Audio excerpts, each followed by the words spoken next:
welcome all to the Snail Trail 4x4 podcast. If you like going off-roading in Toyotas, wrenching on Toyotas, camping in Toyotas, and maybe even poking a little bit of fun at Toyotas, and of course, hearing about how frustrating electrical can be in Toyotas, then this is the podcast for you. That's right, ladies and germs. My name is Tyler, and joining me for another episode of the Snail Trail 4x4 podcast, yet again, is Mr. Jimmy Jet. How you doing, man? I am doing very well. Thanks for asking. Yeah, you're very welcome. Thanks, It's because I care, you know? All right. Oh, yeah. Is that it? No, not really. Okay.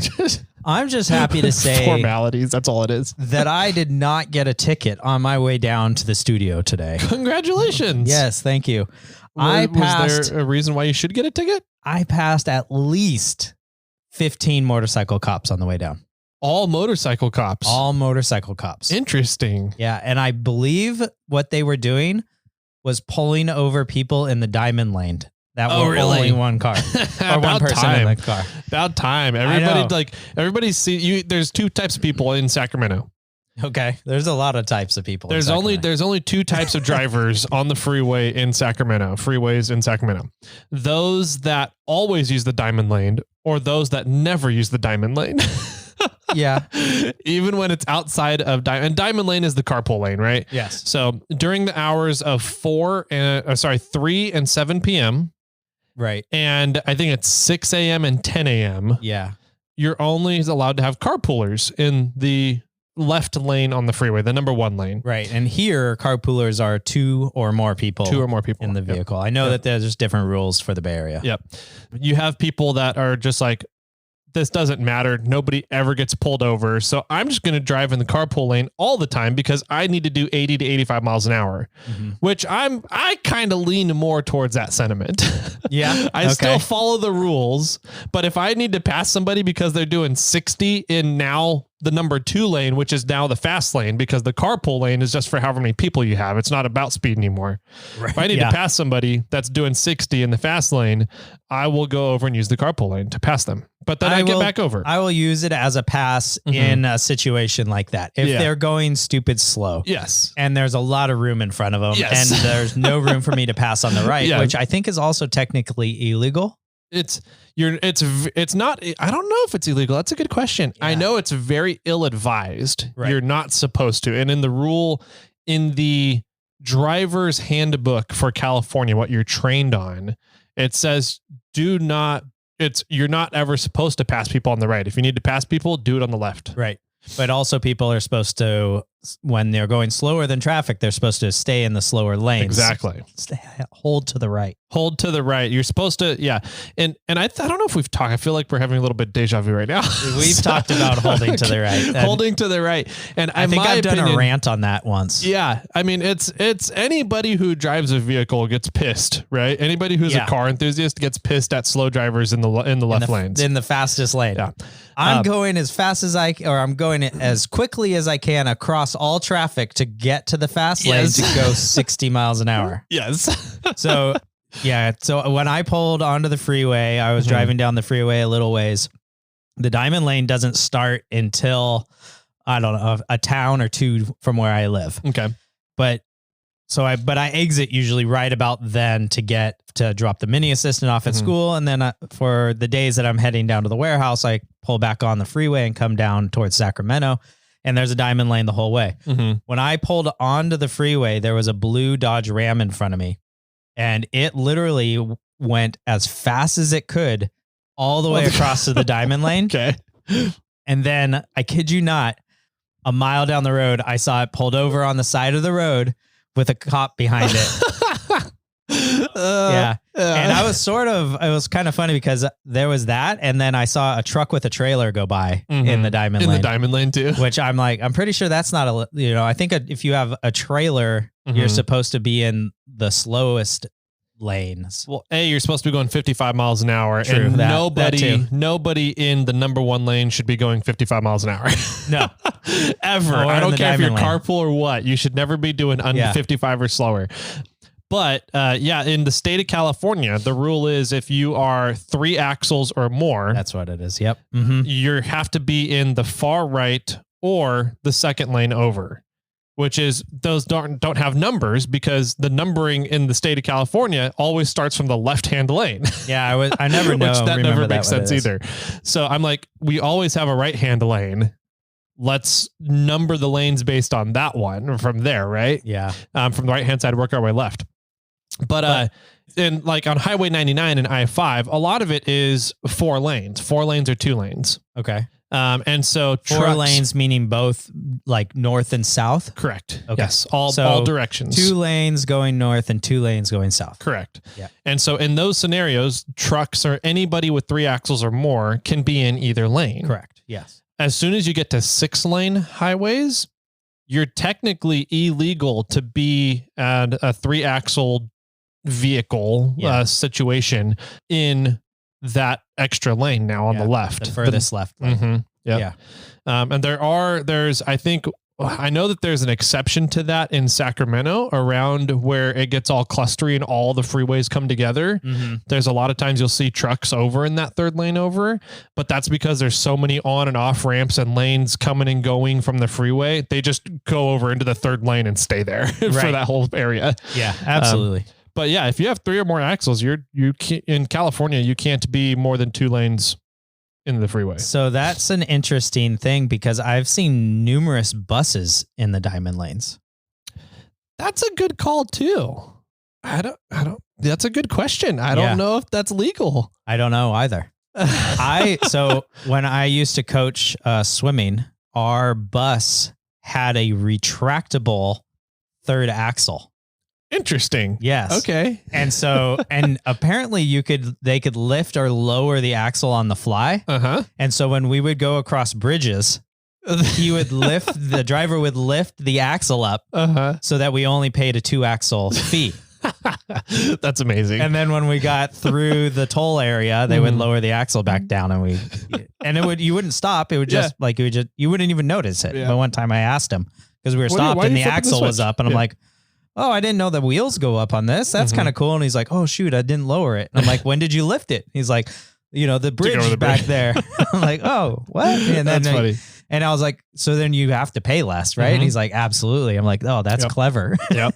So I wonder if they would pull like, I'm getting pulled over and they start lifting their axle up. Yeah, right. I'm only 2 axle. I don't know what you're talking about. Yeah. So I wonder how that works. I wonder if there's an exception for mass transit like that. Maybe.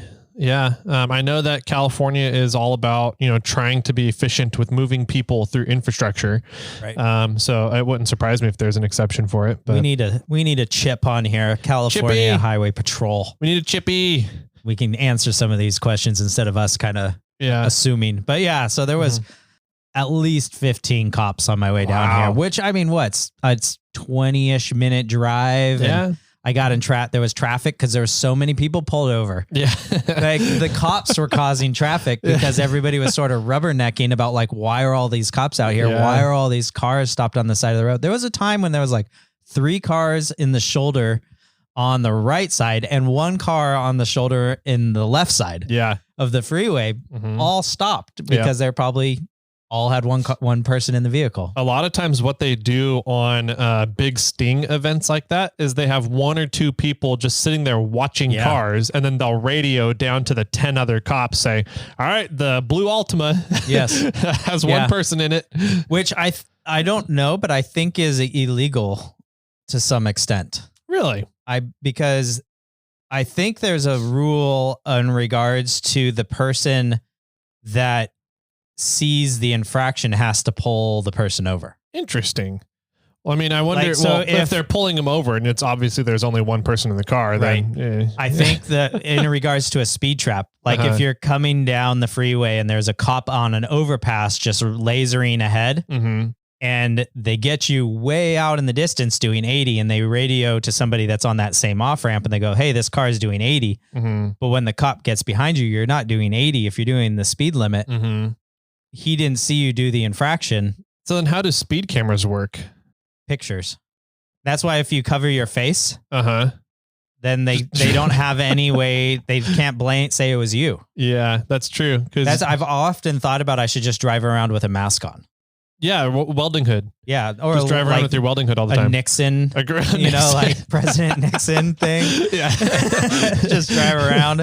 I'm like not guilty. Yeah, they catch me on a red light camera. I'm like, that's not me. That's President Nixon. It does blow me away. We had this situation at Morflate where our enclosed trailer got broken into, and all of our shit got stolen out. We had the guy on camera, but he was wearing a mask. Yes. We have him on camera. We have his car. His license plate? His license plate was covered. Oh, okay. He's semi-smart. Semi-smart. But the problem was that we found him on Facebook. In third person, his name? Not in the camera. Jimmy's doing a really good job of breaking in on this trailer. That would have been funny. No, we found him on Facebook selling our stuff that we had marked as our demo units that we had in the trailer. Yeah. Okay. So we had the items marked as demo units that were stolen from the trailer. We found him selling them on Facebook Marketplace with pictures of his car on his profile, the same car that's in our camera system. And the Sacramento County Sheriff was like, yeah, sorry, you don't have enough evidence. Right. I was like, what the fuck do you mean we don't have enough? I got a person with my product that has the same car. Yeah. And then the dude got pulled over. It was like the next day. He got pulled over by Sac PD because his license plate was covered. Oh. And we had that police report, and Sac County Sheriff was still like, yeah, sorry, it's not enough evidence. I'm like, what the fuck is wrong with you guys? So sometimes. All that told me was that literally, as long as you wear a mask, police will not convict you. Pretty much. Yeah. You have enough shadow of a doubt for evidence standards. Yeah. Like, that's bullshit. I agree. It does make me upset sometimes, but anyways, let's move on. I was excited to see a lot of people getting pulled over for using the diamond lane. I actually really enjoy driving in the fast lane, not the diamond lane. And looking in the mirror and just doing +1 or -1. If I see a car, like I start at 0 and I see a car go by, if I can easily identify that there's more than one person in the car, then I add 1 because there's more than one. Okay. If I don't see, I only see 1, I subtract 1. Right. And it is quite often in the negative numbers. Really? Yeah. Right. It's lower. Like there's more people that I can't tell. Like maybe there's a child in the back or something that I can't visibly see. Yeah. But there's more, like I'm down at like -10. Yeah.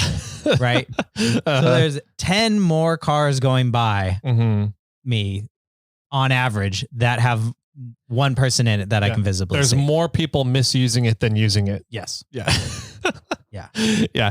And then you get outside of diamond lane hours, carpool lane hours. So outside of that was 6 to 10 a.m. and 3 to 7 p.m. Yeah. Or weekends. And you'll be going, I'm just like, I just want to cruise today. I'm not in a hurry to get anywhere. So I'm just going the speed limit. I'm doing 70 miles an hour in the number 2 lane because I'm like, the carpool lane is now open. It's available for everybody. And people come flying up behind me at 80 miles an hour and then just sit there right on my bumper. And I'm like, go around me. Yeah. The lane's wide open. You can pass on the left. It's wide open. That's what it's there for. And then they end up like speeding around me on the right and weaving through traffic to get through. And I'm like, the carpool, it's not a car. Okay, whatever. Yeah. Continuing on. Just the other day, yesterday, as a matter of fact, one of the things I really enjoy, and this happened yesterday, is when somebody gets on your rear end. I really enjoy when people get on my rear end. I know you do. I don't sit there at the same speed. Do you slow down intentionally? I speed up. Oh, you speed up? I do. Okay. But I speed up and I speed up and I speed up and I speed up and I speed up and like 5 mile an hour increments until I can tell that I'm pulling it away. Okay. Right. And then I go, this person wants to go 80 miles an hour. Okay. Then I slow back down to the speed I want. Okay. Right. But I'm curious in my mind. I'm like, how fast does this person want to go? How fast do they want it? Interesting. Okay. Yesterday I did that. I got over 100 miles an hour before I started pulling away from the person that was behind me. Wow. And I'm like, oh gosh, like, like this person wants to go fast. And I was using our new, I'm not going to say the name because we haven't, they're on Monday's episode. Okay. Our new device that accurately represents my speed, not what was on my speedometer. Yeah. But yeah, it was. Yeah, I was like, oh my God, like this person's hauling. Yeah. You know, and at that point, I'm like, well, I was in the fast lane, so I moved over and I let them go by. Yeah. But I was like, oh, I'm always kind of curious. Like, this person wants to go fast. How fast do they want to go? Yeah. Yeah. And I was all, boom. Nobody else was in the car. Mini assistant. Nobody else was in the car. It was just me. Yeah. See, I'm the opposite. If someone gets behind me and I'm doing the speed limit and there's a lane, I purposefully am not in the number one lane, the left lane. I'm like, they can go around. There's plenty of opportunities for them to go around. I'll just start slowing down and see how slow I can get before they pass me, move around. before they go around me. That's fun too. But I'm just more of the curious, like, yeah, how fast does this person want to go? What is their limit? Yeah. Interesting. So. That's funny that you go like, what is their limit on the high side? And I'm like, what's their limit on the low side? Yeah, how much can I screw with this person? Exactly. I'm like, no, let's see how fast they want to go. And then I'm like, okay. And then usually let them go. Or depending on the situation, if I'm in the second lane or the middle lane or something like that, then I'll slow down because it's like, you can go around. Yeah. Like, there's have another lane for you to pass. Yeah. You know, but I also moved over or I'm out of your way if that opportunity is there. Because I do honestly try to hold right. Yeah. I do try to follow that. I do too. As much as I can. In regards to the fast lane. Yeah. I'll say. Yes. If I'm in the second lane or middle lane, I expect people to go around me. Yeah. Yeah. Doesn't always work. No. All right. Well, that was a fun tangent to start the episode off. That was pretty good. What are we at? We're at like, 15 minutes-ish or so. Oh, man. So welcome to the podcast, everybody. We do off-roading stuff. We talk about off-roading, outdoors, vehicular recreation, and the occasional, how we drive on the freeways. So. Yeah. Man, let's see. This is a Thursday episode. So we have a little bit of what we've been up to. I have not been up to a lot. I can give you guys, I guess, a baby update, but I do have a fun update about the 4Runner. Oh, okay. It's not really fun. It's actually very frustrating. So we'll get into that. Let's see. We have some giveaways going on. We do. So for the month of February, which is last day today? Question mark? No, it's a leap year. So I think it's tomorrow. I think Thursday is leap day. Is 29th? Okay. Yeah. We always record these a few days early. Yep. But yeah. Last day today. Last day, leap day. That's cool. I asked the doctors if we could induce labor on leap day, and they said, no, that's not a good enough reason. And I was like, fuck you guys. Yes, it is. It is for me. Right. They won't do it. So we're still in holding, but we do have. What is a good reason? If it's past your due date or there's some complications arising that they don't necessarily need to do a C-section yet. So how can we start some complications? That's all right. How do we do? Not that I would do that. So yeah, we have some giveaways for the month of February because today is the last day. So you guys technically still have some time to get signed up on our giveaway for the giveaway for the month, which is a set of 17-inch inner bead locks. There's 4 of them there, about $1,000.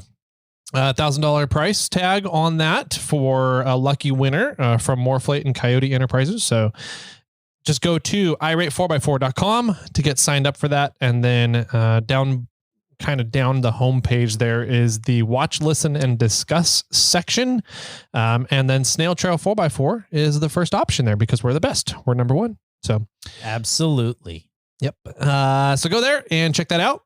The trash bags fun update. Oh, okay. The trail trash bags that we're doing for Morflate that we're selling for $35 and $20 of that goes to a nonprofit organization of your choice. Yeah, that's really awesome. Yep. I got a fun phone call from Quinn from 74 Weld. Oh, okay.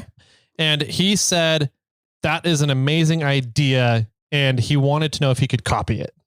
And I said, absolutely. Please do. Yeah. Like, do you want me to sell you some trash bags? I know, right? I'll sell to you. You can give $10 away. No. And so he's like, dude, he goes, you're selling them and you're giving away $20 per bag. And I was like, yep. He goes, what's the minimum order quantity in order to manufacture something like that? And I was like, we had to do 1,000 minimum in order to do that. And he goes, so once you sell these 1,000 bags, you're going to be donating $20,000 to off-road organizations. I was like, yep. That's what the math says. That's what I intend to do. Yeah. And he goes, I could sell 1,000 bags of 74 Weld logos on them, and just they're awesome bags to have in. I was like, absolutely. Yeah.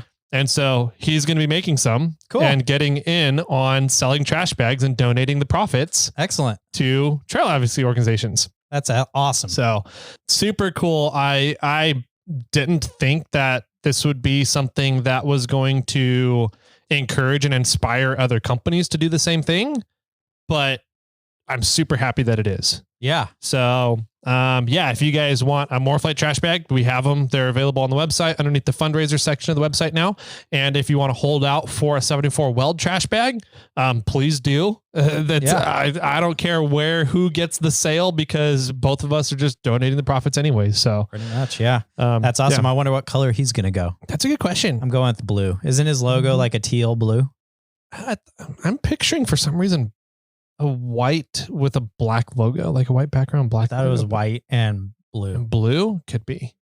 I don't pay attention enough to people's logos. I'm not a designer. So maybe Snail Trail should do it, and then we'll do a yellow one. And then really it comes down to what color trash bag you want. Right? What color of the rainbow you want? Yeah. What color of the rainbow do you want? And that's the person you buy it from. Yeah. So we'll get Quinn will probably do, I'm guessing blue. You've got green. I'll do yellow. We'll get Factor 55 to do a red one. Yeah, there you go. Yeah. Perfect. So we'll get Stellar Built to do a goldish color. Yeah. It's kind of yellow, but stepping on my parade, Stellar Built. Damn it, Dimitri.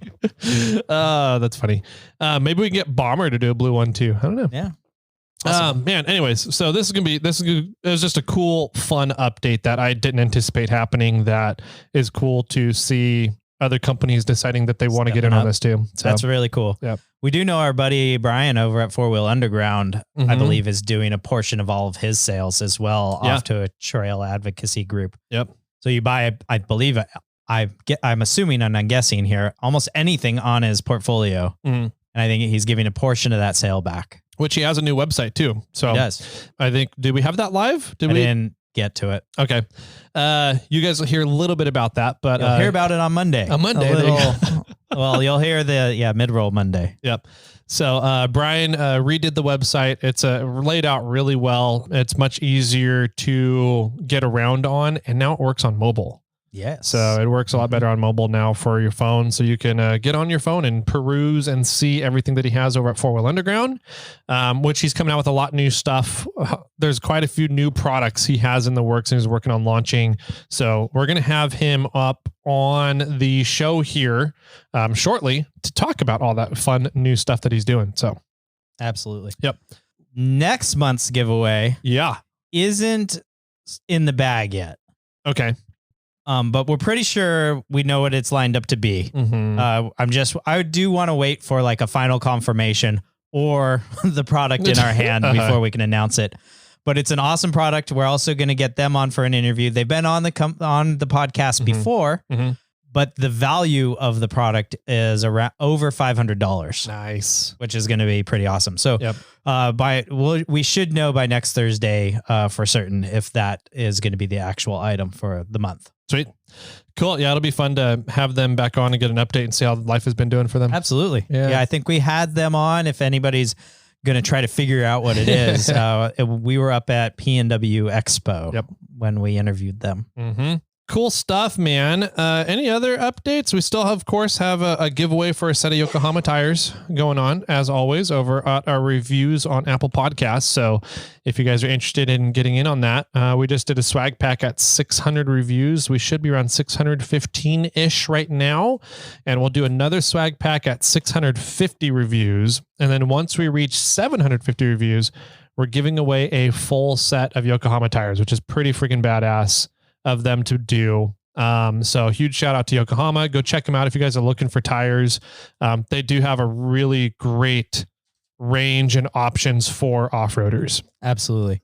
A great company too. Yeah, they're a lot of fun to work with.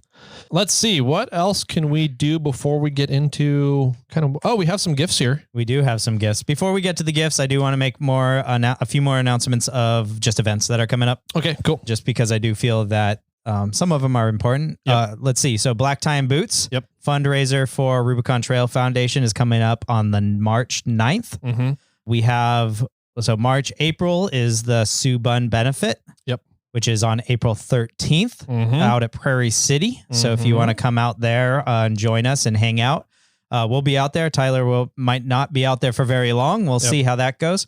But there's a big raffle going on. That's the majority of the benefit for them. All proceeds at this event go back to Sue and her family. Yep. Then we go to May, which is... it's the 5-year anniversary of Snail Trail 4x4 podcast. That too. June 1st is Marlon's June 1st, celebration. Okay, that's what it was. Yeah. Yeah, so May we might do something. I don't know what we're going to do depending on, like, I would like to go somewhere and possibly camp or go wheeling, but I don't know if Tyler's going to be free. So we got to figure out what's happening with Tyler. But yeah, we're going to hit our 500th episode in May and our 5-year anniversary in May. We got a lot of stuff happening in May. Yeah. Early May too. Yep. And then, June 1st is the Marlin Remembered event. Yep. Down in Clovis. Yep. So a lot of cool stuff going on. Hopefully we get to see you guys out at one or some or all of those. Absolutely. So, that'd be awesome. Okay. Yeah. We do have some presents that were shipped in from you guys, which is pretty freaking rad. Yep.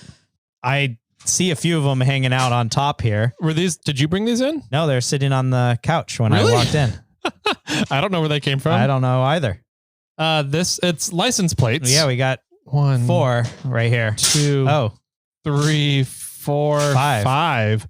Some old ass. That's a 1938 license plate. Wow. Holy shit. 1938. It's bigger than all the others. It is. It's quite a bit bigger. Yeah, that's really cool. Especially bigger than this one. Yeah, I don't know. Is that a motorcycle? It's a motorcycle plate. Yeah. Montana. Yeah. That actually might be, yeah. Can I put that on the 4Runner then? Maybe. Have it be a permanent Montana thing? And then a black and gold license plate from 83. So the plate is stamped 1963 and the tag on there is 66. Wow. That's really cool. And then this one. NY532. Yeah. That seems like it should be something. I don't know. Well, this one says APW. I think this is just how license plates were done. Maybe. There were only 6 then. They were only 6. And then we got too many people in California. They had to add a 7th and then an 8th. Right. But that one also, the last one is also from 63. It says that's stamped. Cool. What? An 8th? We have 8 letters? 1, 2, 3, 4, 5, 6. No, this is 7. Yeah. I was looking at it quickly. Like, that's a lot of letters. So cool. And then just a modern day one. That's really cool. Those might actually be from MF or Sean. Oh, that'd be cool. Yeah. I seem to remember now saying he was going to bring in license plates, but I don't know bring in this one because he signed it. Okay. So that's probably what it was. So I don't know where those are from. I'm guessing your Ford guy. Ben? Maybe. That's my guess. He does kind of have that personality where he's an old man and holds on to old stuff. Yeah. So I don't know. We'll have to dive in and figure that out. But we also got a plate from MF and Sean, which I think it's a brand spanking new one. So I'm guessing he's not running his front plate on his 4Runner. I guess. It's an 8R, which is super new. Is that really new? Yeah. 8R? Interesting. For trucks. Yeah. Yeah. I need to. This one's heavy. Jesus Christ. Where's this one? Who's that one from? Noah Christensen. Ooh. From Noah. Minnesota? Michigan. MI. So that's where my sister is. He's in Clarkston, Michigan. I don't know where that is. You got it? Here, you can do that one. That's heavy. I can't get it. Oh my gosh. It's just full of plates. It is full. Oh my God. It is literally full of plates. There's 20, 30 plates in there. Yeah. Oh my gosh. Well, we can do the whole wall just with that box. Almost. That is awesome. I was expecting us to have 20 plates total, spread out kind of thing. I was thinking about starting in the middle and just sort of working our way out and out and further and further and further with more plates that came in. But this was what I thought we were going to get total. And we just, holy cow. I'm going to dive into some of these and see if there are other states. Okay. So we got Michigan, a dealer plate from Michigan. Nice. Michigan. Oh, that's a fun. Oh, those are fun ones. Fun Michigan plates. What is that? America Automobile Centennial, 1896 to 1996. Michigan plate. World's Motor Capital. Oh, that's a cool one. 1978 Michigan plate. Little motorcycle plate. That's awesome. That's a whole box. It looks like all Michigan plates, but there's a lot that are the same. Yeah. But there's also a ton that are unique and pretty interesting looking. That one's cool. This I like one's that really one. cool. 1976, like memorable plate. Uh-huh.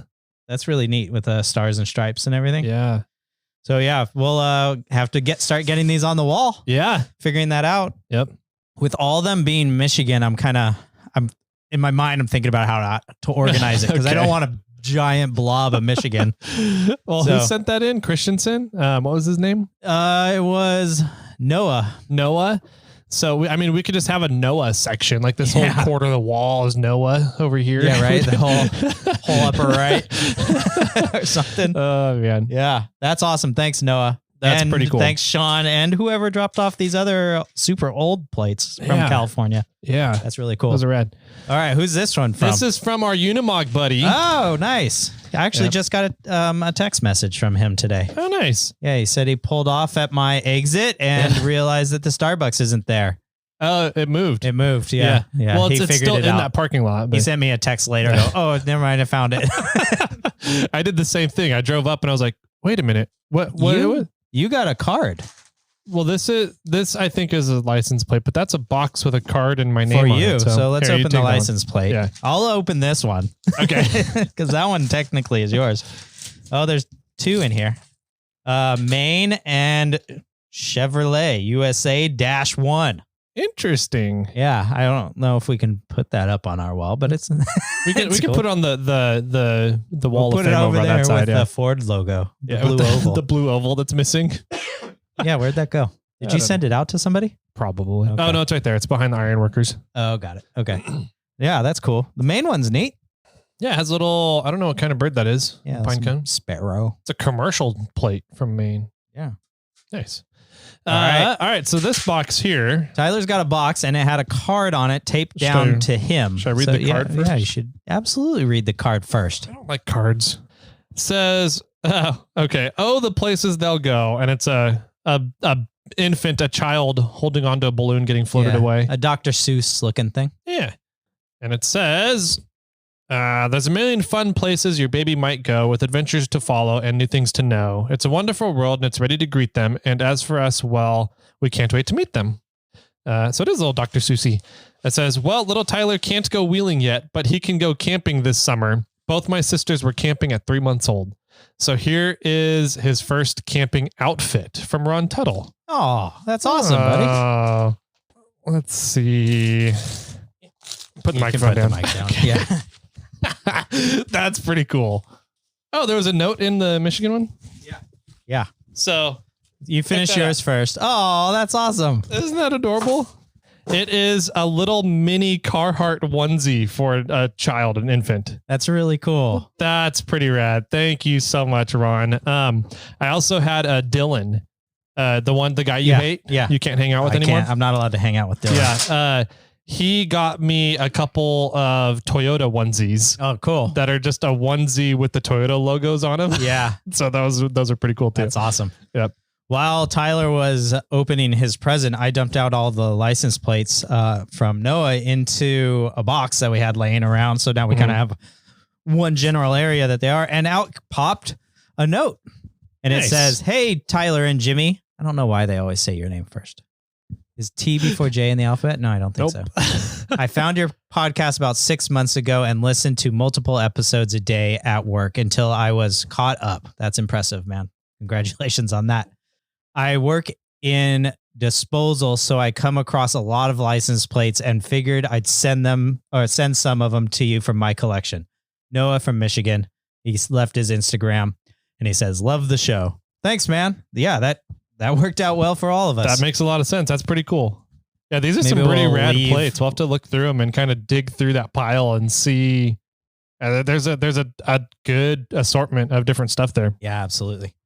All righty. So I think that does it for the gifts we had here to Yeah. open and get into. Yeah, that was fun. Yeah. So Thanks, I know one or two more people that are planning on sending us some license plates.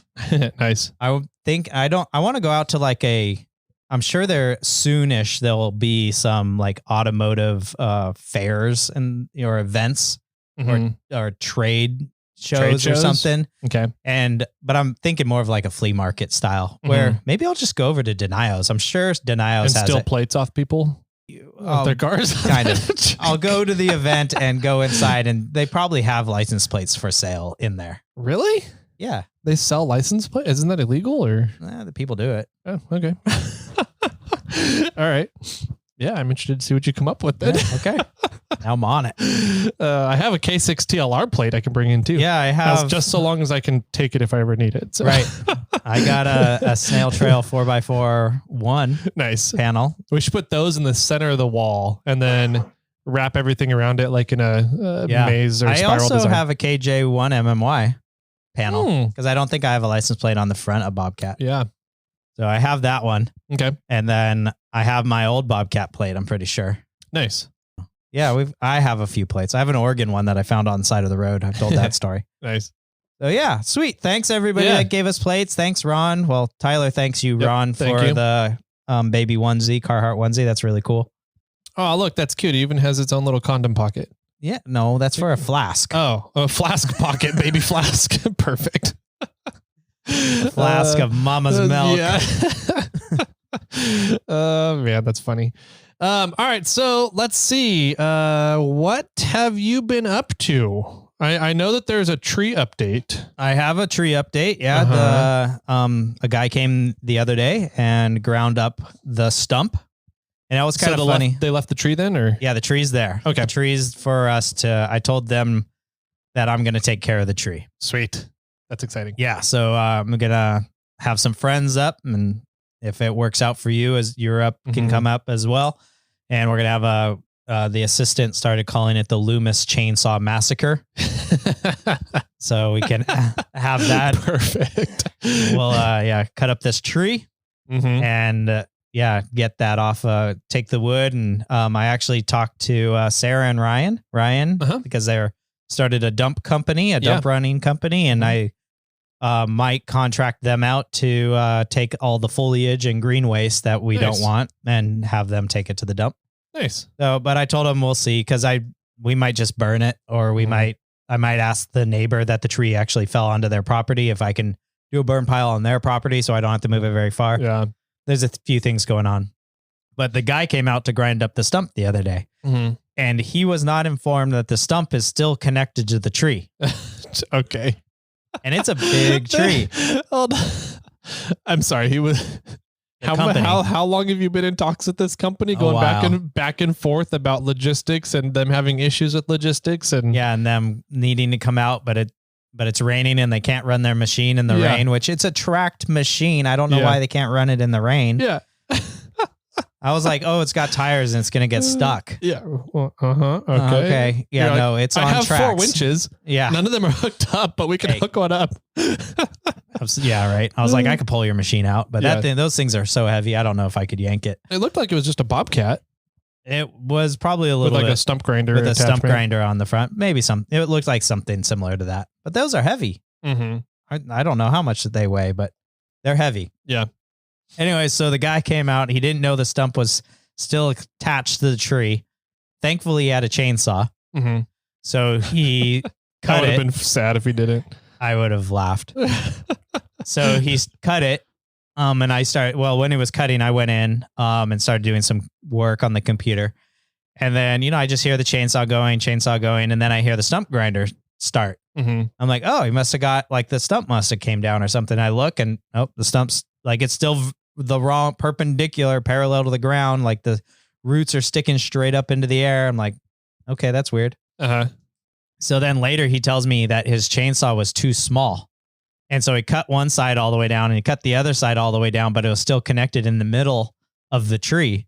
And so he had to use the stump grinder to grind away some of the tree so he could stick his chainsaw farther into the tree. And so that he could get the full cut. He didn't have a big boy chainsaw. No. Well, I don't think it's a big tree. It's a big tree, but I don't think he anticipated needing to cut the tree. So he just had his, like, whatever normal 16 or 18 inch chainsaw. Yeah. So eventually the tree dropped. Then he started grinding away at it, and he did a good job, from what I could tell. And then I heard the machine stop. Oh, and it was remote control. The grinder, the Yeah, stump grinder, the and stump grinder is a remote controlled thing. Interesting. So he's standing like 10 feet away, just playing with a remote control that had like 20 buttons on it. Yeah. But yeah, and then he's just letting it do its work. I want one. I know. I'm like, how'd you get certified in that? I want to play that game. Yeah.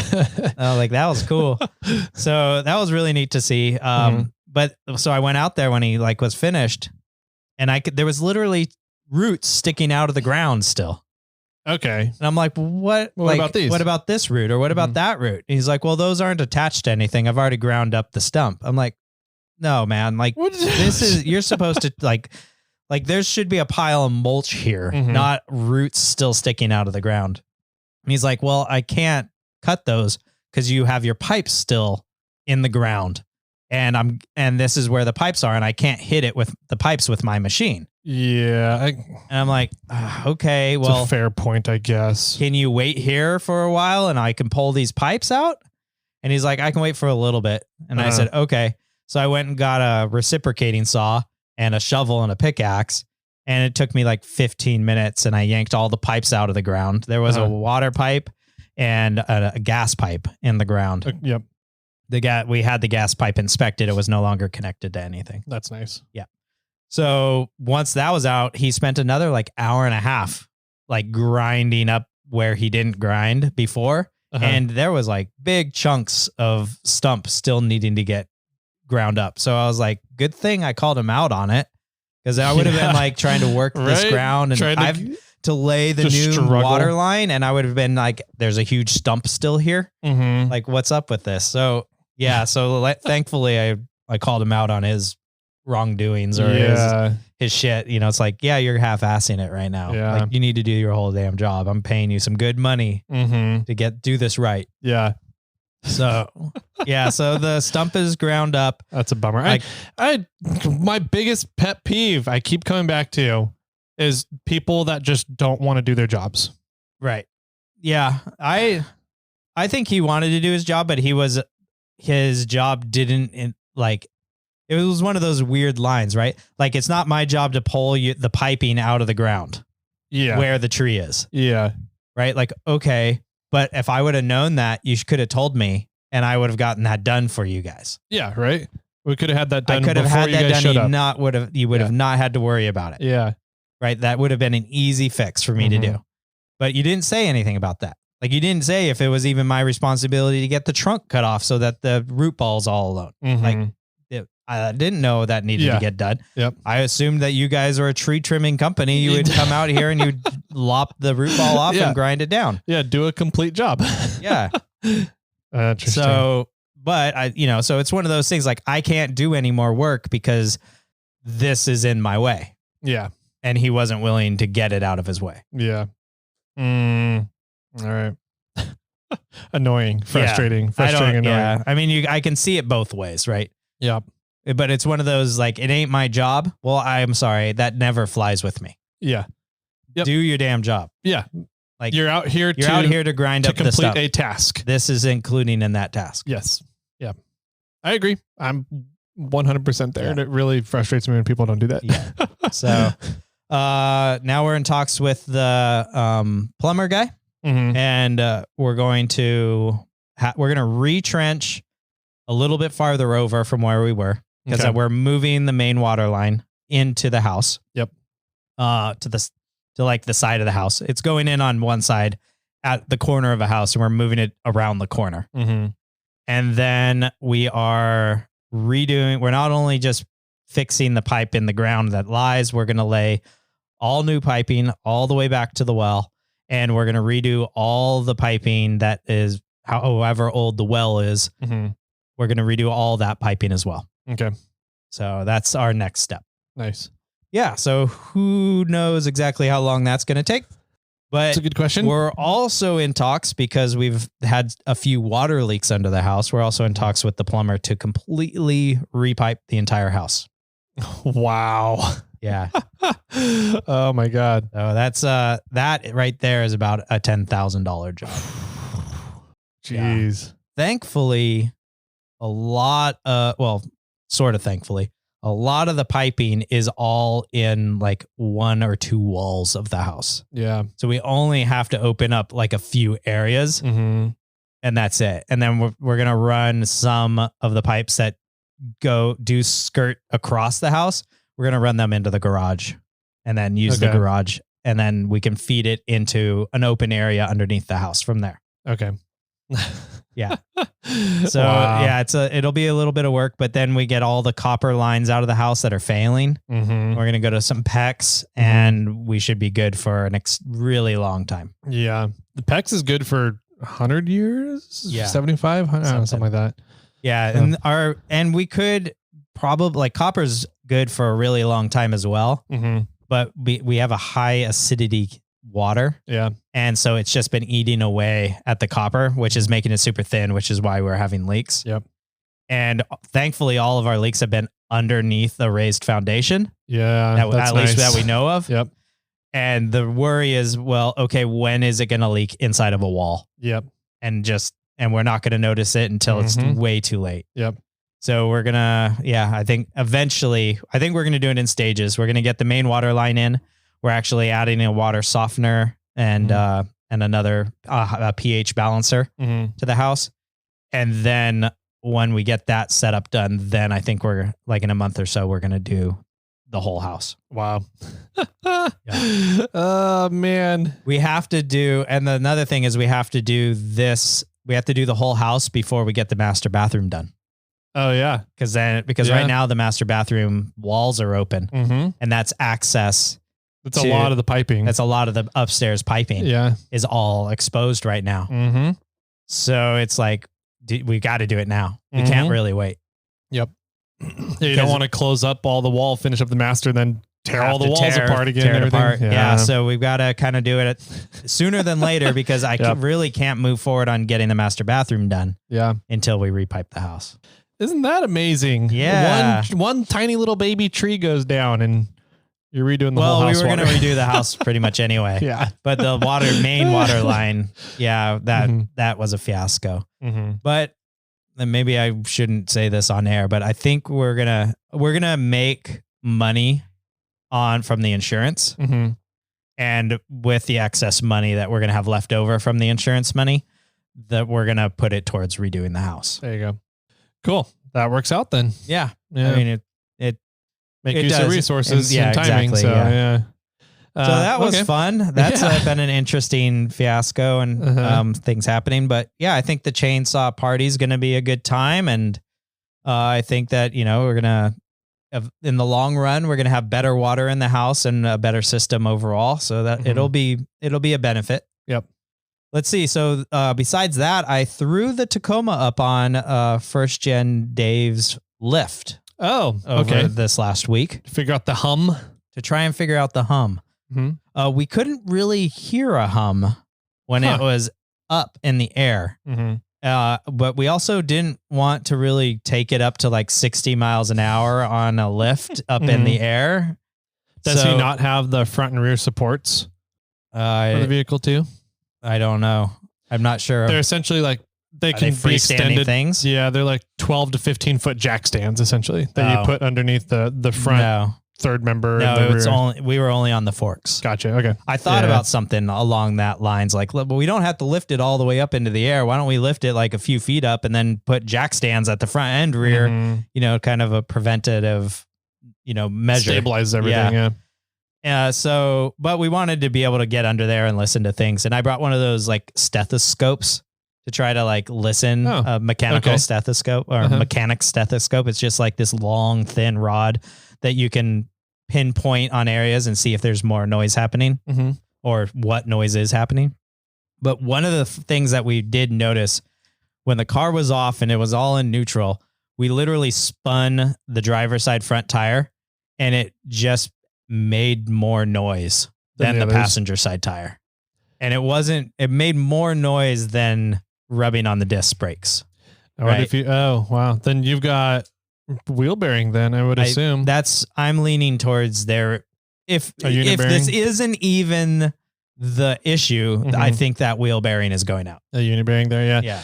Yeah, that would make sense because if it's not really making a lot of humming noise with no load on a weight on it, but on the road it does. That sounds to me like a weight load bearing somewhere. Yeah. I mean, maybe it is a weighted issue. I didn't know if since the suspension changed, if it was maybe something in regards to a drive shaft angle or maybe the carrier bearing. Like now there's more stress put on the carrier bearing, and maybe that was, when it's compressed at like driving on the road, it's just worn in there more. There's a whole bunch of things that could probably be wrong, but regardless, I think my front driver wheel bearing is on its last legs. Okay. So I've been talking to First Gen Mike, who works at Toyota. He got me a deal on it. But also I've been talking to Dimitri, and he says he has some pull-offs off of Brennan's 4Runner. That he wants to keep the spindles, but is willing to sell me the unit bearings. Okay. So I'm fairly certain those match up. I can't imagine they're different. Yeah. And even if they are, I'll just give them back to Dimitri and he'd probably give me my money back. Yeah. So I'm going to take that. I'm probably going to buy the pair from him if possible. And the truck almost has 100,000 miles on it. So I figured, well, let's just replace the wheel bearings on both sides. And I know that I think Brendan's rig had like 2,000 miles on it. Jeez. So I'm replacing it with 2,000 mile wheel bearings. Yeah. From Toyota OEM wheel bearings. So that's hopefully that'll happen soon. But my goal really is, before I start ripping that apart, to fix Clifford. Okay. The fender, replace the fender, replace that front valance, so that while the Tacoma is down, I can drive Clifford around and I can have two doors that work. Yeah. So I'm going to fix Clifford, drive the Tacoma around. Then once Clifford's done, I'm going to put the Tacoma in the shop, fix the Tacoma, so then I can continue to drive that around. Gotcha. And then I do have a few things that I want to get done on Clifford. Clifford's steering is just a little loose. So I might take it in somewhere just due to time, to just have them look at the front and figure out what's going on, whether it needs a new steering box or tie rods are going bad or what. I want them to just take a peek at it. Yeah. And then I can determine whether I want to do the work or they should do the work. And I wanted to get that done before Cruise Moab, because I'm going to tow with Clifford out there. I'm also going with a buddy of mine, Paul, who I'll probably have on the podcast while I'm out there. So you guys will get to meet him. College mate of mine that wants to tag along for this event. So that'll be fun, but I don't want him to have to worry about driving, cause we're going to tag team driving Clifford out to Moab, and I don't want to have weird steering put on Paul. Yeah. I'm used to it, but when you jump in it for the first time, and if you're towing, it just becomes weird. Yeah. So I want to get that done on Clifford before Cruise Moab. Okay. And then I also need to put a winch on Bobcat before Cruise Moab. And that involves me actually anchoring the bumper properly to Bobcat. It's anchored like 6 of 8 places right now, or 8 of 10 places currently. There's 2 holes that either need to be oblonged, or I might oblong them and then add weld washers to kind of fix that. So those things need to get done so I can put the winch on, because I'm definitely going to be running Pritchett this year. Nice. There's a few people that I know have already hit me up and they're like, "Are we going to run Pritchett?" And I'm like, "Yeah, let's do it." I'm so jealous. Yeah, sorry.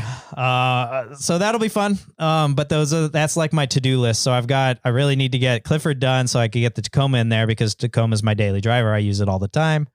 Then once those 2 are done, then I really need to step up and start working on Bobcat and Clifford, so then I can take them out to Cruise Moab. Yep. Then when I'm back from Cruise Moab, my goal is to start Samantha. Sweet. Yep. Cool. So I don't know if it'd be possible, but I would love to be able to get Samantha out to Rubathon. Yeah, that'd be cool. 4 months. Rubathon's typically September. Is it August? Yeah. August or September, something like that. So yeah, we'll see. I'm going to try, and I need to talk to the wifey, the assistant, and be like, "Hey, once the kid goes to bed, I'm going to the shop." Yeah. Like these days. Yeah. And that's going to happen for a while. Yeah. Yep. And we'll have to talk about it, because I know she likes to calm, once the kid's in bed, she likes to mentally relax herself, once she goes to bed, but I think I need to step up my game in regards to YouTube videos. So I'm going to be jumping into bed at midnight or 1 a.m. Yeah. for a few times a week. So we'll see how that works out with her sleep schedule. Yeah. I might be sleeping in the guest room. Who knows? Yeah. Well, cool, man. That sounds like you have a full schedule. I mean, you've got vehicles you're trying to work on time schedules and also repiping an entire house. Yeah, well, I'm not repiping the house. But you got to oversee it. Make sure people are doing their job, right? Yeah, that, when the guy was doing the stump grinding, I just stayed at the house and did some computer work. I didn't go to the shop and run panels or anything because I wanted to be around. The plumber guy I trust. Like we've worked with him numerous of times. Okay. We met him because he actually plumbed my parents' house. Okay. He did all the plumbing for that. And he's just a fan. He's a good guy. And then we've now been using him on both of the properties whenever there's something comes around. Yeah. When the pipe broke, it was a Sunday during a storm, and he came down to my house within 20 minutes. Wow. From me letting him know. Obviously he wasn't doing much of anything. Yeah.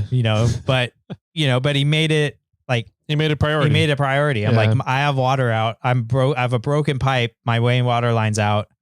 Like, I need you to come down here and cap this so that I can build this hose to backfeed it. And he was there within 20 minutes. Wow. And he didn't want to charge me anything. I'm like, no. Yeah. You came down on a whim's notice on an emergency during a storm. Yeah. I owe you. Yeah. And I think he also sees it as we're going to continue to work together, And he was like, give me gas money. And I was like, no. Yeah. So I think I gave him like $100. Okay. Wow. I'm like, nah. Granted, all he did was braze or a cap on, which took him 5 minutes or something. Yeah. But to be available and make the trip down there. Yeah. You spent an hour at least out of your day on a whim's notice during a storm to come down here. Like, that's worth money. Yeah. Yeah. That's cool. Well, so I trust him. Yeah. I trust him to do his job. Okay. That's good then. Yeah. That's nice. I've got a day or two of, that I can be at the shop and doing other things. Yeah. I also am trying to get FJ80 panels done before Cruise Moab. Okay. Because I told them that I would bring them a panel. Yeah. For their giveaway. So that's on my books too, which I have version 2 prototype in the back of my truck right now. And depending on how things go today, I'm hoping to be able to cruise down to Stellarbuilt, and because they have FJ80s sitting in the back of their shop. Yeah. And so I'll cruise over there. Hopefully they won't be closed by then, depending on our record schedule, because we have quite an elaborate recording schedule today. Yep. Trying to get some content in the books for once Tyler does go out, we can have some continuous content coming to you guys. So I'm hoping to go down to Stellarbuilt to test fit today.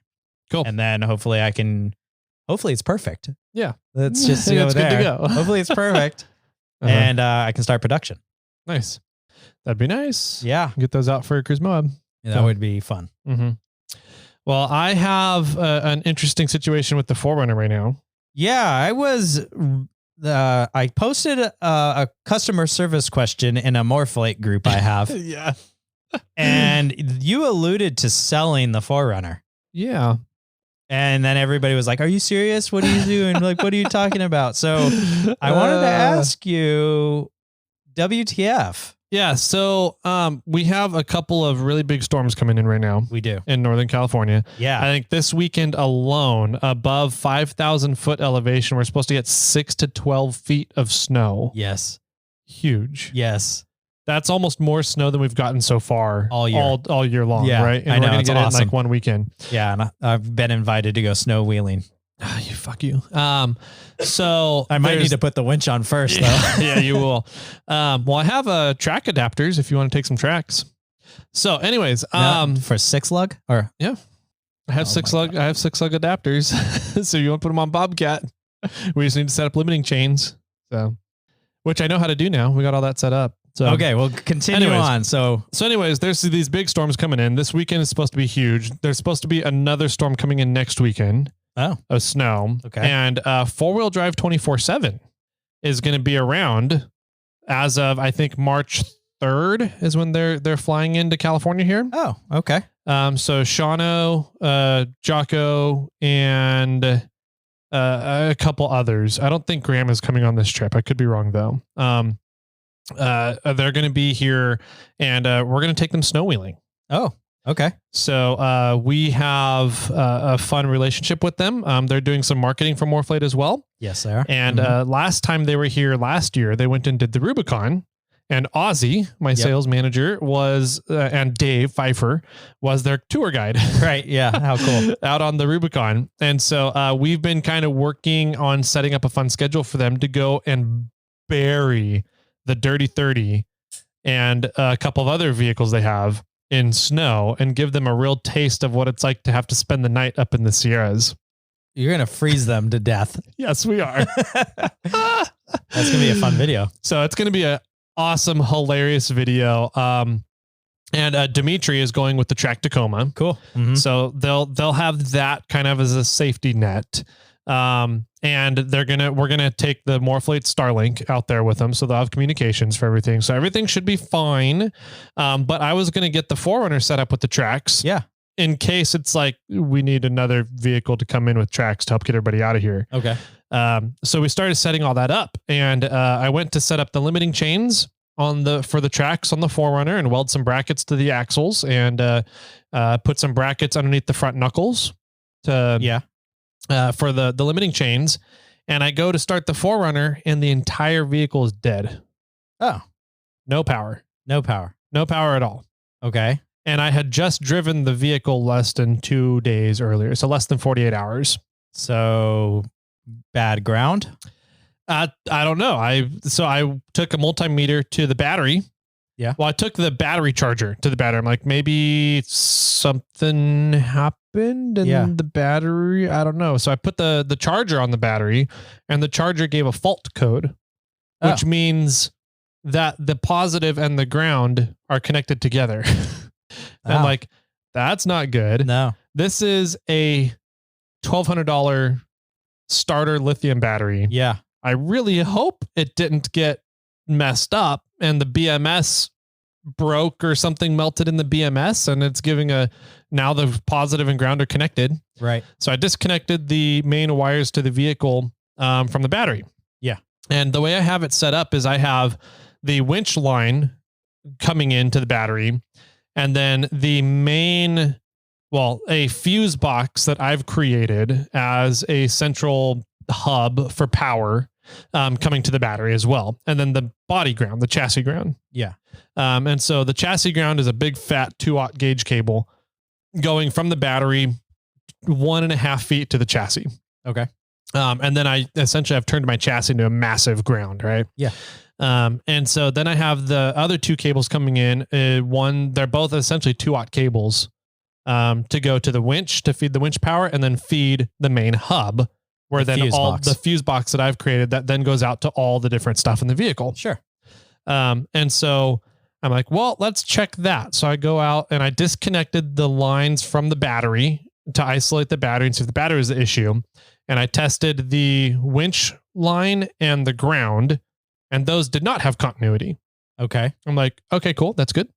That means there's nothing wrong with the winch line. I didn't melt the winch line at some point. And then I tested continuity between the load, the main power line, and the ground, the chassis ground. Yeah. And I had continuity. Oh. Which is not good. No. That's a very not good thing. So I'm like, okay, well, I have a short somewhere in the system now. Yes.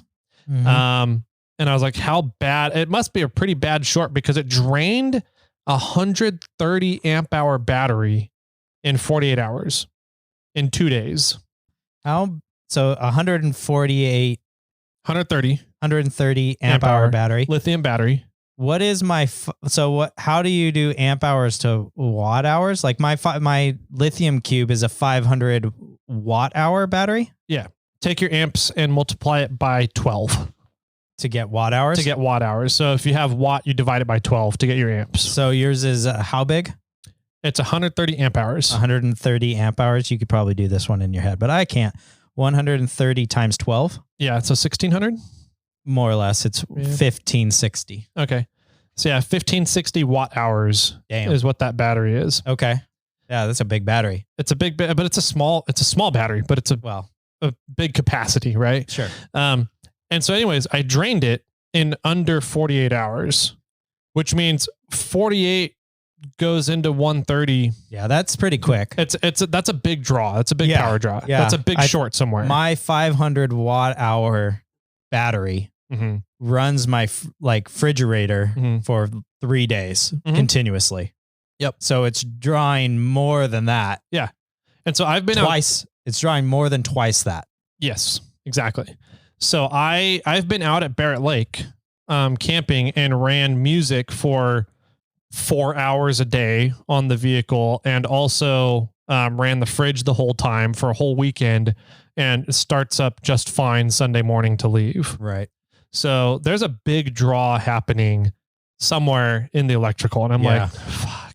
All right, start tracing. I'm like, something that I did is messed up. Okay. One of the electrical things that I implemented, but I fused everything. So like it's got, what would that be? A 5 to 10 amp draw.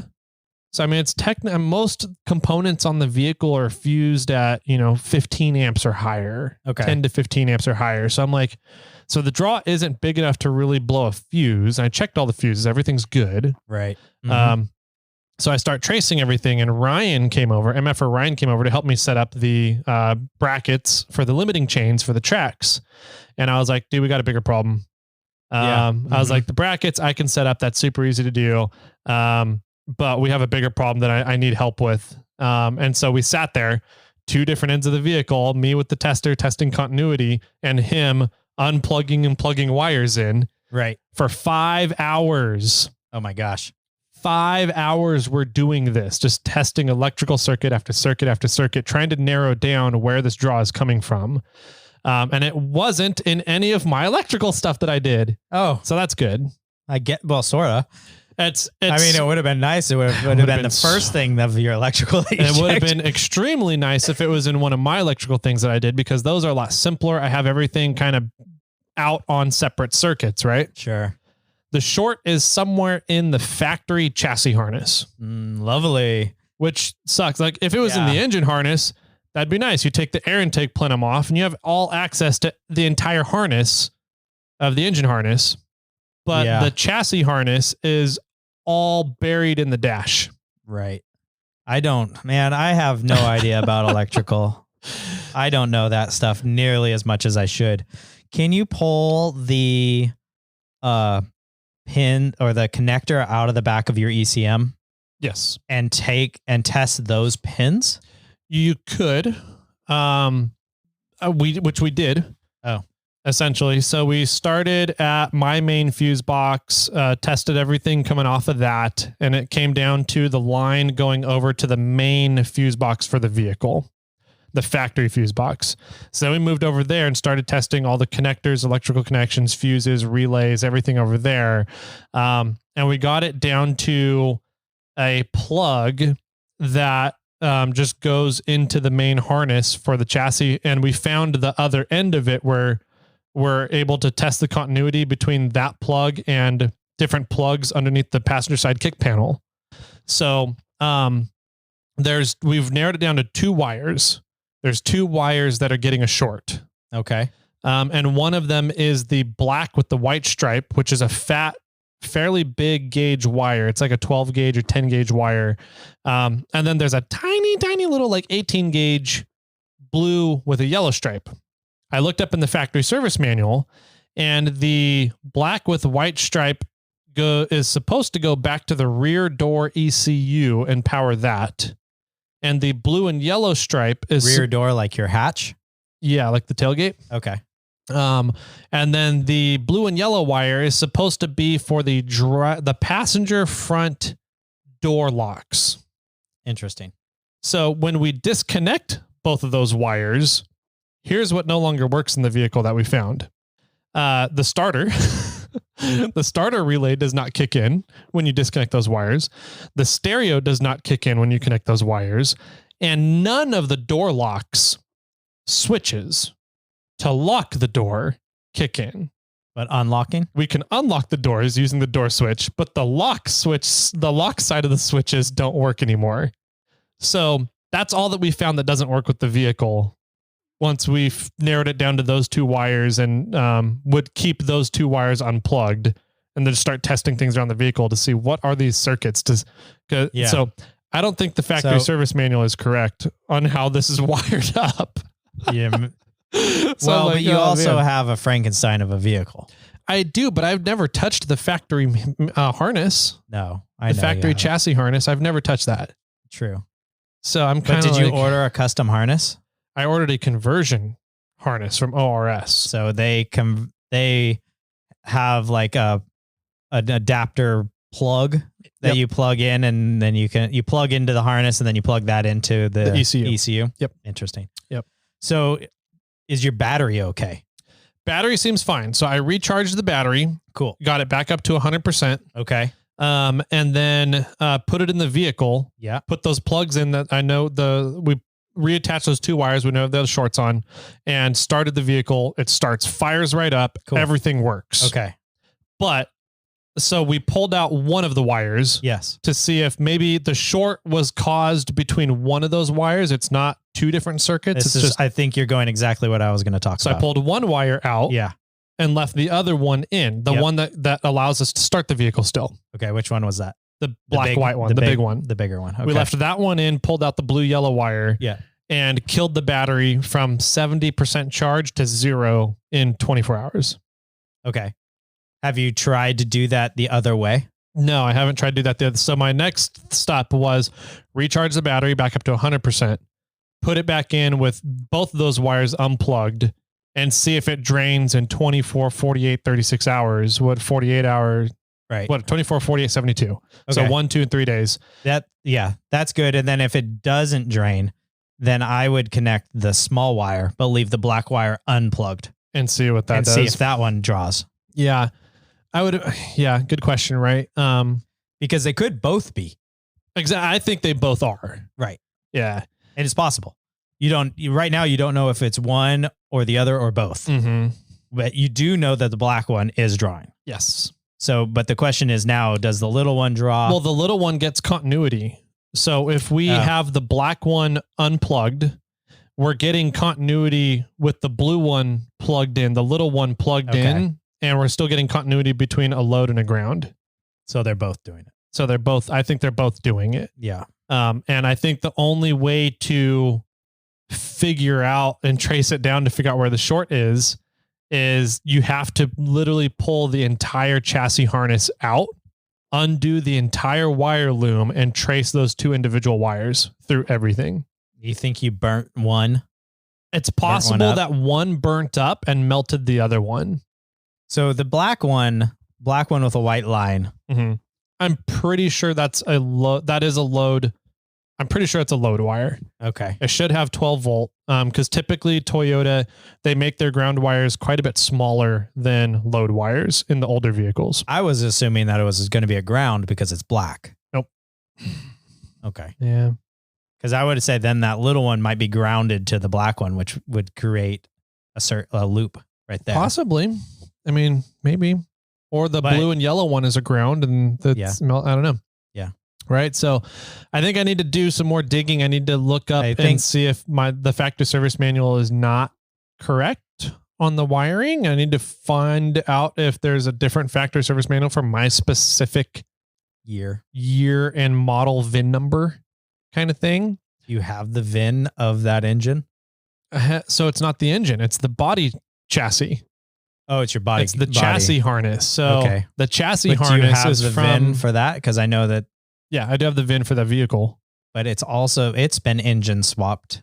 It's been engine swapped, which is the engine harness, not the chassis harness. I'm with you, but I didn't know if I guess they wouldn't change when they went from a 3.0 to the 22 RE originally. Mm-hmm. I guess they wouldn't change things in the dash, behind the dash. That's a good question. I don't know.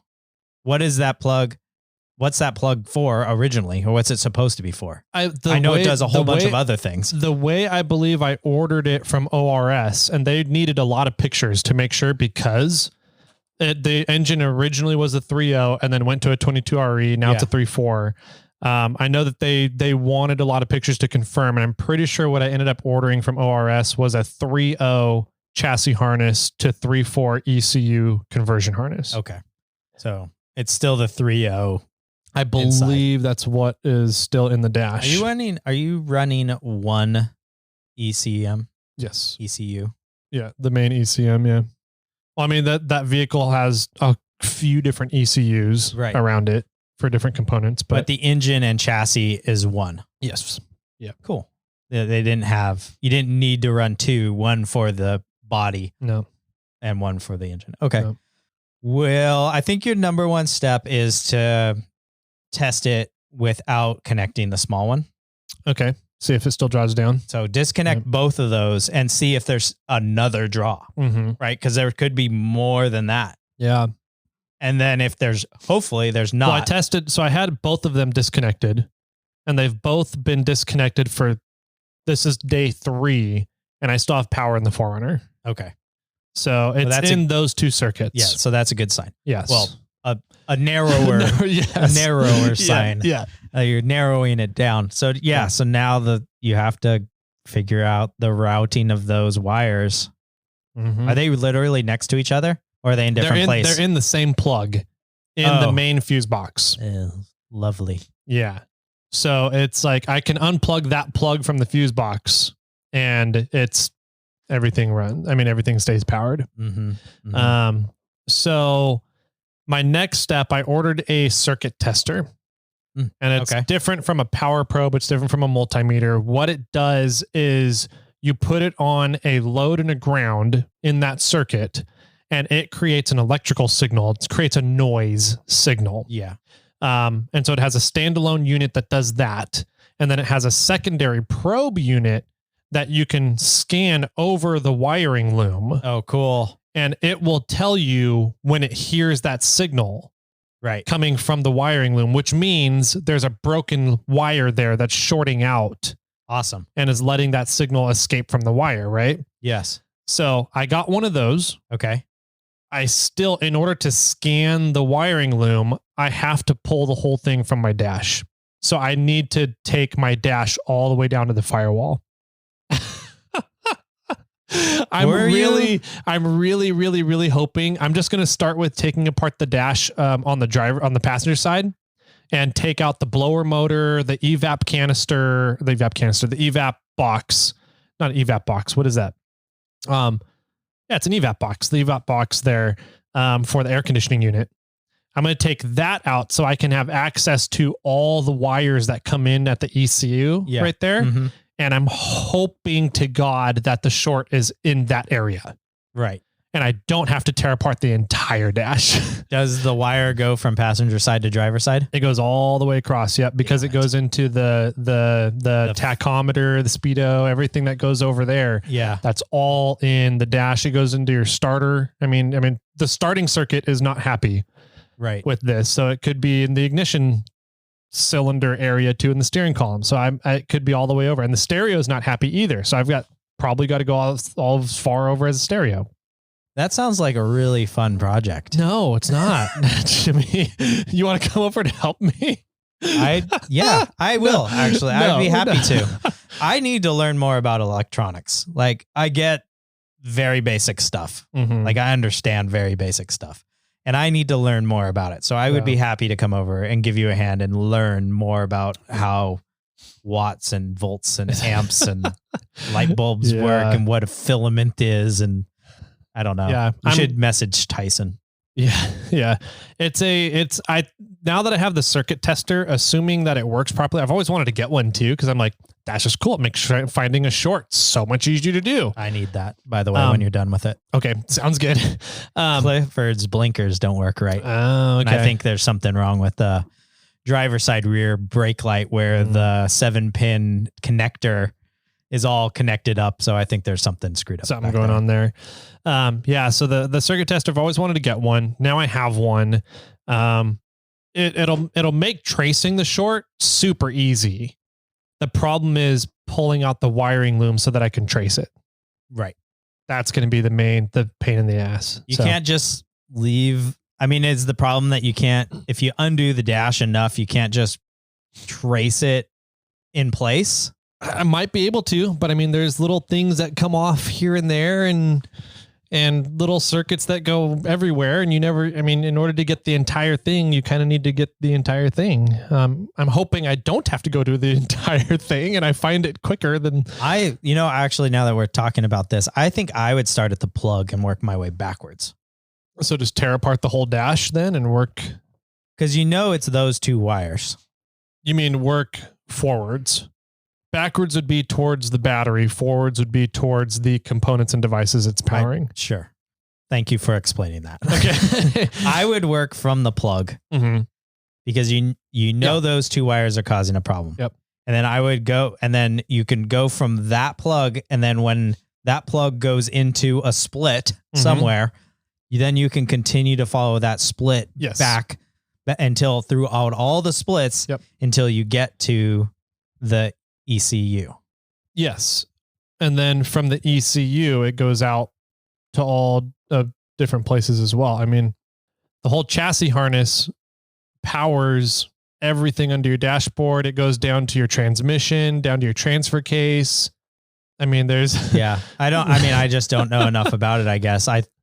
I'm somewhat assuming. So are you saying that like, let's just hypothetically say that's that black wire is the issue. Mm-hmm. So you're saying that black wire divides multiple places throughout its trip.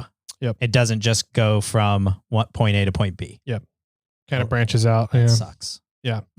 And that black wire, supposedly according to my factory service manual, goes all the way back to the back door control module. Right.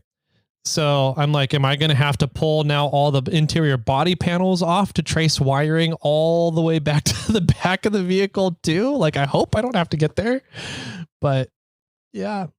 If I end up having to pull the entire dash apart and going down to firewall, then I'm going to be making some upgrades to a lot of stuff. I was going to ask, like, weren't you having problems with your blower motors or something? Kind of when I this would be a good time to solve that problem. Yes.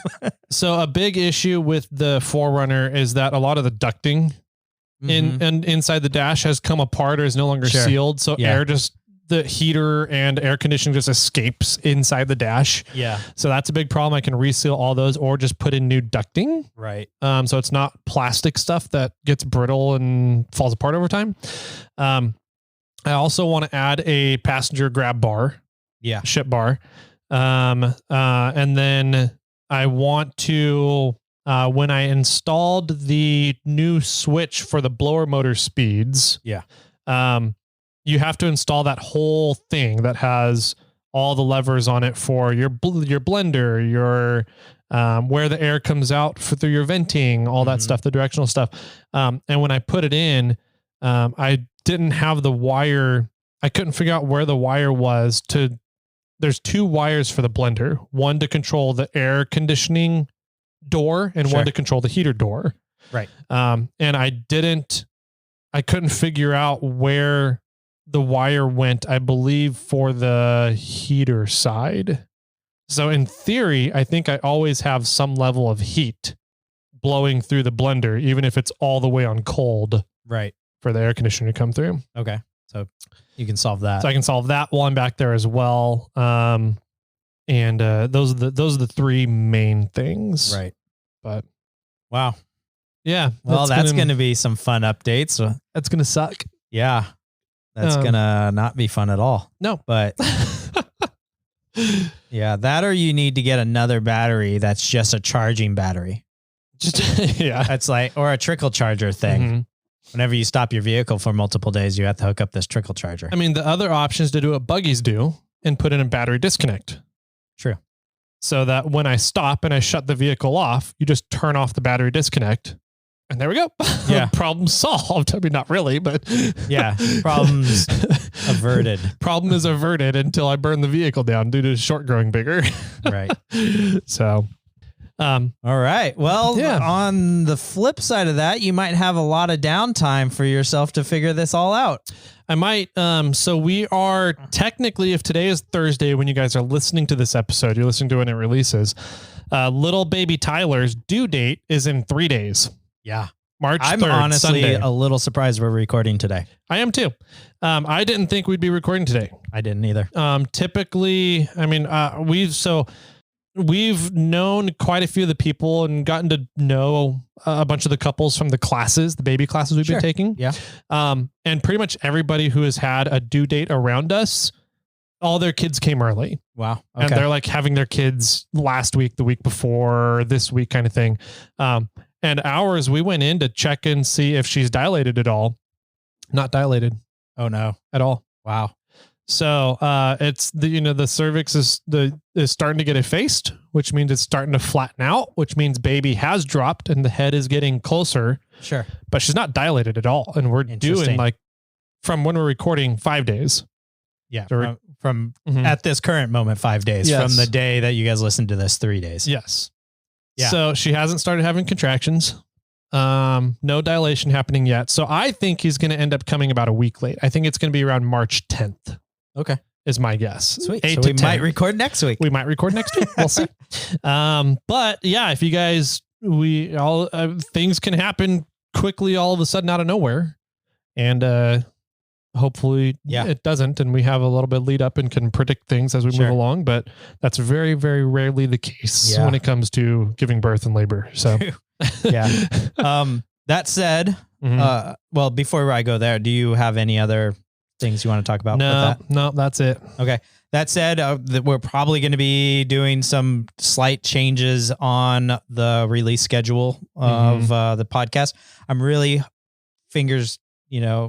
really kind of, I guess, fingers crossed. I'm really hoping that I can continue to do Mondays and Thursdays. Yeah. At least I might move snail mails into Thursdays if I can figure out how to get them off of Tyler's phone. Yeah. We might have to put a pause on that. I don't know what we're going to do there, but I'm going to be able to communicate with Tyler. It's not like he's gone. It's just not going to be able to sit down and record for a few hours with me. Yep. Be gone all day like we normally have been doing. Yep. So maybe we can, maybe I can get Tyler on the horn and we could record some snail mails or something like that. We'll see what happens.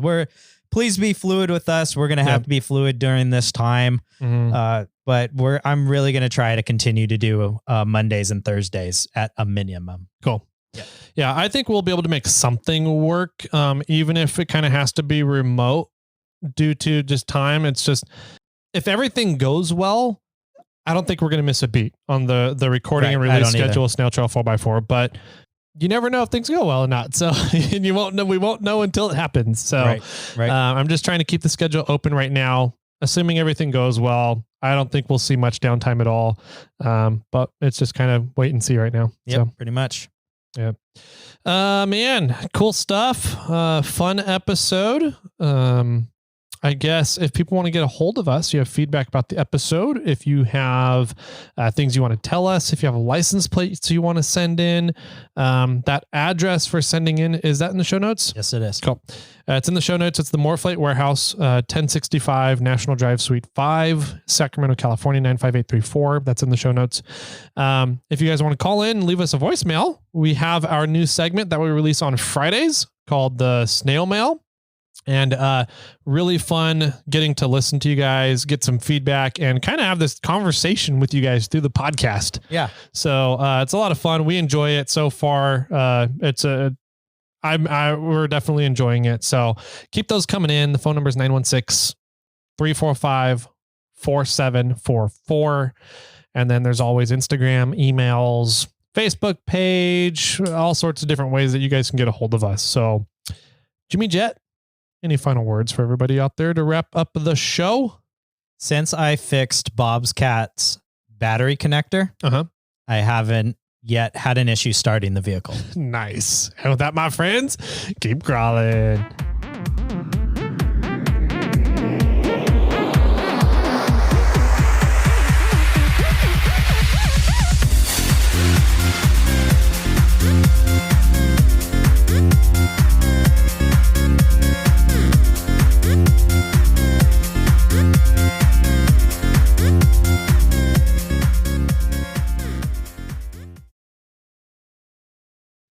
I got one for you.